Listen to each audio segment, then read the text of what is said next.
Alright guys, so as the title says, what do you do with a low mileage S2000? Customer brought it to us, basically wants to do the whole thing. I left the ignition on just so you can see the mileage. 18,000 miles. This is a completely stock car, really nice condition.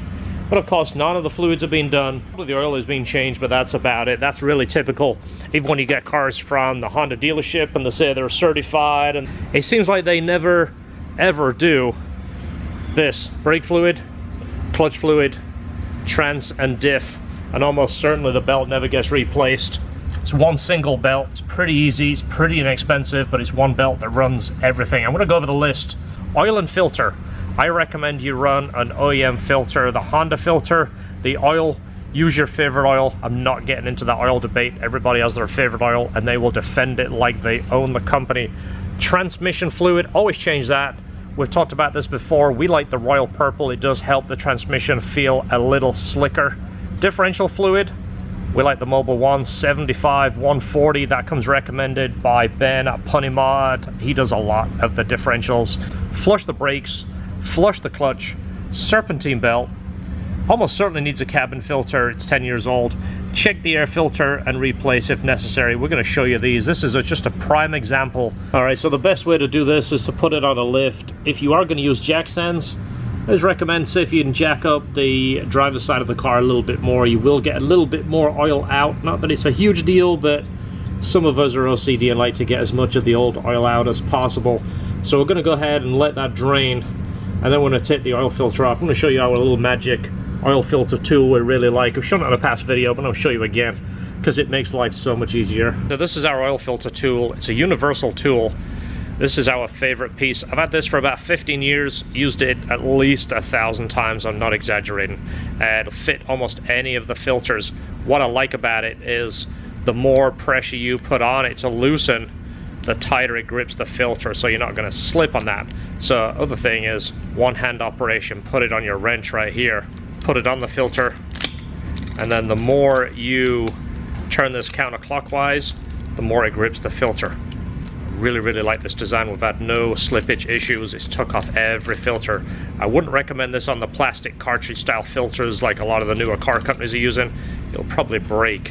Okay, so once you remove your drain plug, crush washer is very important. As you see, this is a low mileage car, but this one looks like it's been used a handful of times. It took us quite a bit of work to get this off because it kind of mushes around the threads. So replace your drain washer. You can get these from Honda. They are pretty cheap.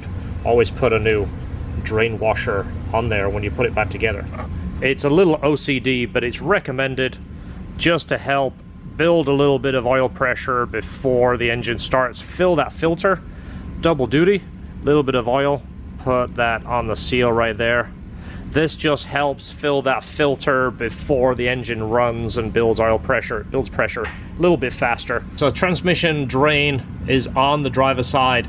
This one over here is the fill. We always recommend you break that one loose first.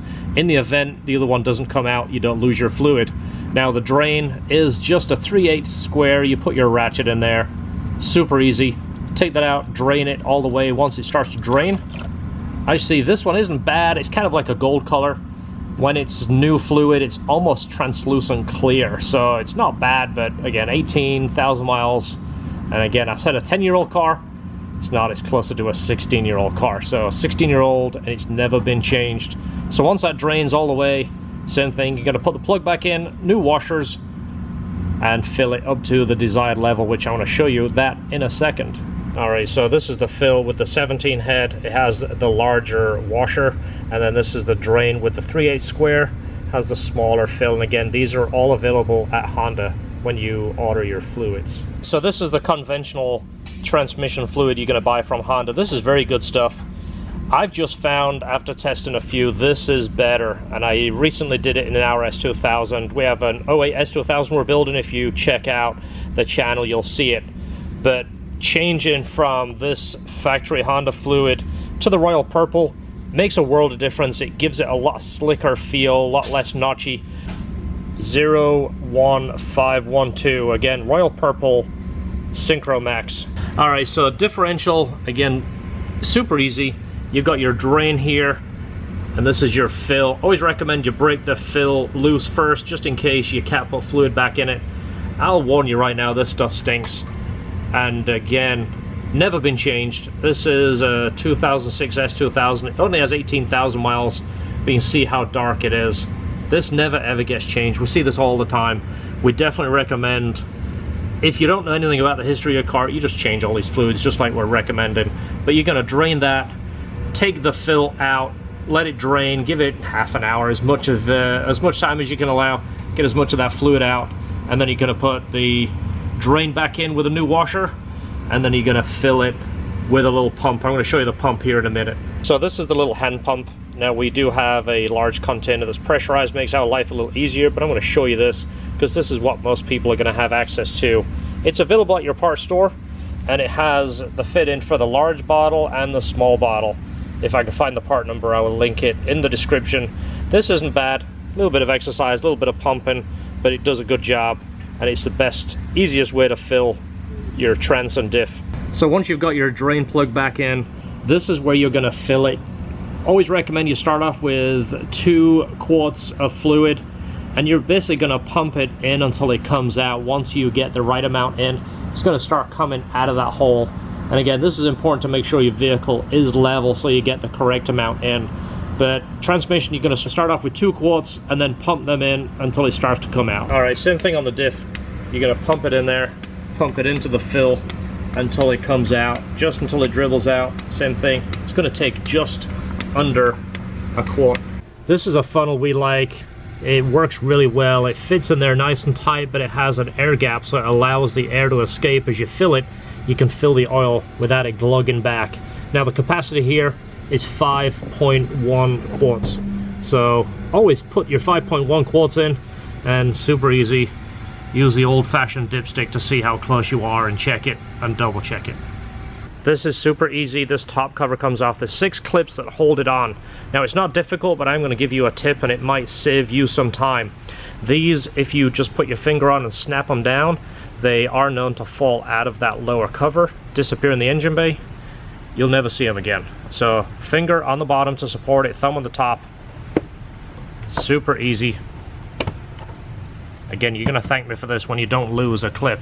Once you take the cover off, you're going to see the filter. These usually get pretty dirty.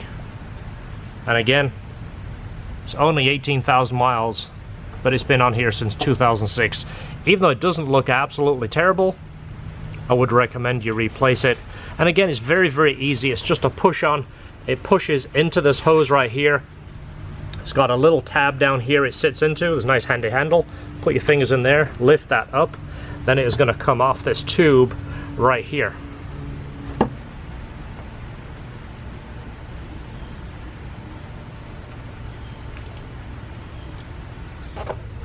Now, one thing to note here, you see this little tab right here? This tab needs to line up with this little cut in the rubber right there. Now push that all the way in.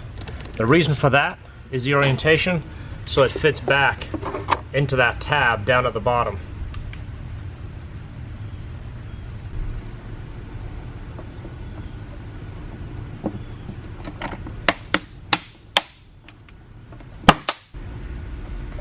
All right, next is the cabin filter. Now this one is a little bit more tricky. It is actually located under the cowl right there, so these clips have to be taken off. Now take your time. If you get some needle nose pliers, squeeze that tab in just nice and lightly. That will come off. Now that pin goes through that seal, so you've got to be extra careful that you don't tear that seal. Again, we're dealing with cars that are starting to get kind of hard to find. Some of this stuff is discontinued. Extra caution, just less chance of you damaging it. So once you lift this up, you're going to see the cabin filter right there. Now again, this is a little tricky to get up. It kind of clips in, but you can see right now the leaves and dirt that's in there. So this whole cartridge comes up, and then the little filter sits in that cartridge. So once you get this on the bench, the little frame comes off the filter like that. Keep the orientation the same, so when the new one goes in, everything looks the same. It'll make life a little bit easier. You see the difference? Look at all the junk that's been catching over the years. Leaves, bugs, hair. These are pretty gross. And again, this is the main filter for the cabin, so it's definitely a good idea to replace this. Now, I don't know what the service interval is on this. Maybe every couple of years. Keep in mind this is 14, 15 years old right now. So this is a little tricky to put back in. It's only tricky until you know how it works. You're going to be pushing this in this way. This little tab right here is going to locate under the cowl. I want to film that little tab just so you can kind of see what I'm talking about. Once you put this in, you can kind of get a feel of it, and it goes down and it seals on this sponge right here. So looking back there, you can see that lip. It's actually going to go under that lip. If I can get the angle right there. Right there, there it is. See that? I'm going to put an arrow right there. You can just see it, but that tab is going to go into that little holder right there. And then it pushes down and it seals in that foam. Next thing is a serpentine belt. Now this is a one belt system. One belt runs them all. So you're going to use a 14 on this pulley right here. This is a automatic spring-loaded pulley. You're going to pull this counterclockwise. You'll feel it has quite a bit of spring, and then you can release the belt. Now I want to tell you, pay attention to this belt routing. I want to show you a diagram real quick just so you can refer to it. If not, you're going to be convinced you've got the wrong belt. One way you put it, the belt's too long, next way is too short. So I want to show you a diagram so you can use it. So this is the orientation that you're going to look for when replacing your belt. Always double check before you take anything apart, and take pictures. Don't be afraid to take pictures, video. It's always easy to look back when things are not going the way you planned. So this is the tensioner. This is the one that we broke loose to get that belt off. So easiest way is to route this belt all the way around everything. Leave it on the water pump until last. So put it around every belt. This is the smoother pulley. It's easier to slide this belt on. The new belt is going to be slightly shorter than the older belt, so there's going to be a bit more tension because it's pulling this tension harder. This is the easier pulley to get that belt on. So next thing, we're going to flush the brakes. Now removing the wheel, this is something pretty common. This is the original tire. Now if you're looking on your tire, look for these letters and numbers right here. This is going to correspond to the manufacturing date. Now this number over here, you see it's got the little stamp, and it's got, looks like a little rivet mark at each end. This over here stands for the 23rd week of 2006. So the original tires, obviously very old tires, they're going to be hard and dry rotted. Not to mention, looks like they're wearing a little more on the inside than the outside. So definitely a good idea to replace tires. This is a good thing because I always like to see cars in original state, but for an old tire like this, it's going to be hard. It's not really a safe tire. It's not going to give you the best traction. Now we always inspect the brakes. I wouldn't see a brake issue on a low mileage car. Always good to look at the pads and actually see how much material there is on there. Now the rust on the rotors looks bad. It's just because it's raining outside. Now, always do a look over these. Feel this. If you're getting too much groove in here, it would be a good idea to replace the rotors. You're really feeling for a step where the pad actually wears a step into the rotor. There's no real step over here. These are good, and there's plenty of meat on those pads. You get the right angle, you can kind of see right there. Alright, so I want to show you the fluid. This is going to be a perfect example because this is how we see them a lot. Now this is the brake, like I mentioned. Now when you take this cap off, this rubber sometimes will stay in the reservoir, so if it does, don't panic. It just comes up and clips back on here. This is part of your seal. But once you get into this part right here, this, you're going to pull this little filter up. And again, be careful because it's going to drip. But this is obviously just to filter dirt out, so no debris goes in there and gets stuck. But there you go, you can actually see how dark that fluid is. To show you actually how bad this fluid is, we're going to pump this out into a fresh bottle. We have a bottle with some clean fluid in here. Now the clean fluid, like I mentioned, is translucent, so we're going to run a hose from our vacuum bleeder fitting on the caliper down into our hose. So we're going to pump some of that through. You're going to see actually how bad that is.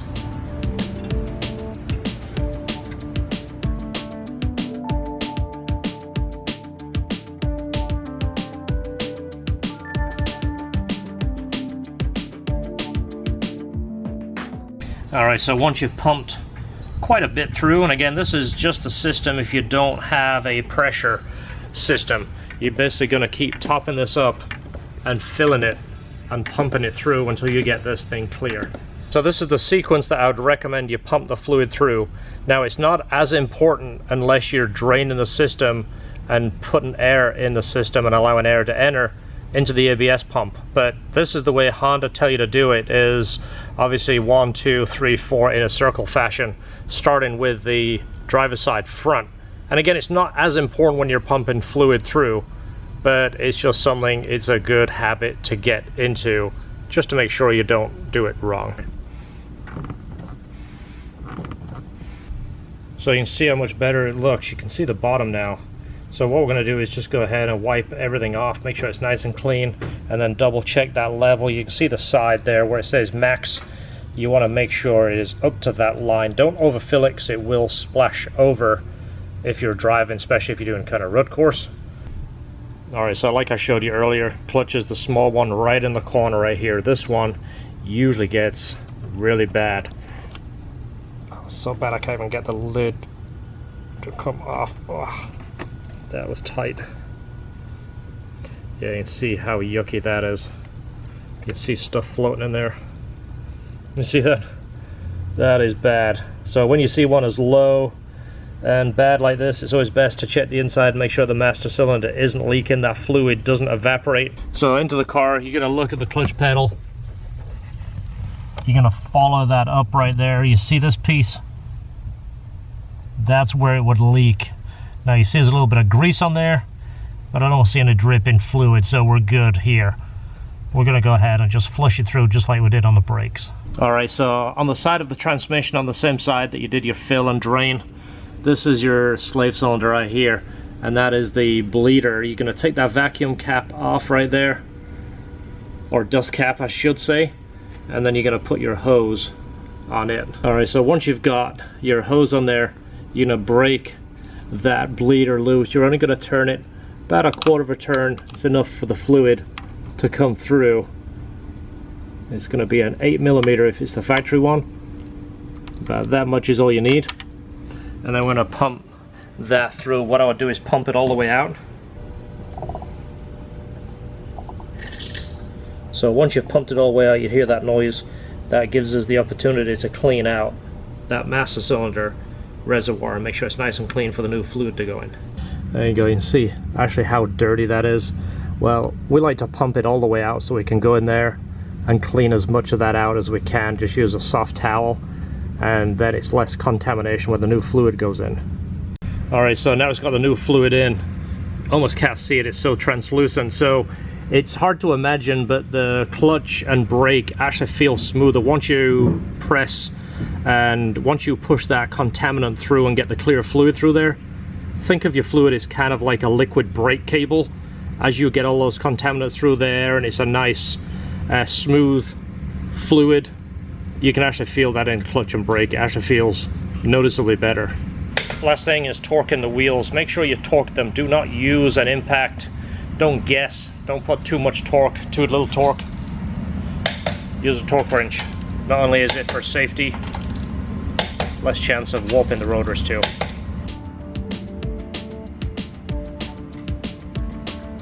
Alright, so now we are up to date with our service on the S2000. Now the spark plugs are good for 100,000 miles. I would never go 100,000. I would recommend changing them probably around 60, or at least inspecting them. Same with the coolant. The coolant is good for 100,000 miles. This is the newer blue coolant. We did check that. It's nice and clear and translucent. Again, do it by judgment. Look at it. If it looks contaminated, if it doesn't look good to you, change it. It doesn't take much more work to change it. It's a lot easier to maintain it than to replace and repair due to lack of maintenance. And again, fluids, they're the fluids we recommend. Use your personal choice of oil or your favorite mechanic, but this will keep your S2000 in tip-top shape. It'll feel better, you'll feel better about it, and it helps you enjoy your car.